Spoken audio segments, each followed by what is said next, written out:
ओडिशावासी बहु आशा भरोसा नहीं कि गोटे राज्य में डबल इंजिन सरकार प्रतिष्ठा करते आशा रखी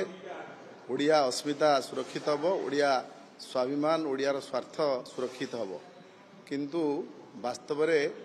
ता उल्टा प्रतिफलित होउछि। आज पोलाभरम क्षेत्र में आंध्र को अनुकंपा देखी ये सरकार जो भली भाव में पोलाभरम प्रकल्पर निर्माण कार्य आंध्र कर चलती ये सरकार नीरव द्रष्टा साइंती एथिरू स्पष्ट जना पड़ी आंध्र बिहार छत्तीसगढ़ एमान पाखे मुह खोलिया सरकार जो 20 जन एमपी जाइए पार्टी खोली पारना ना राज्य सरकार पार्टी खोलिवार कौन साहस अच्छी तेणु साधारण लोक स्वार्थ को सुरक्षा देवाई विजु जनता दल गोटे दायित्ववान आंचलिक दल हिसाब से आम 28 तारीख दिन आंदोलन को ओह्लौछु एवं ओडिशार स्वार्थ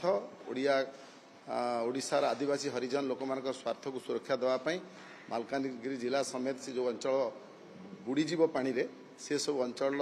सुरक्षा आम आंदोलन को ओह्लौछु। ये आंदोलन आहुरी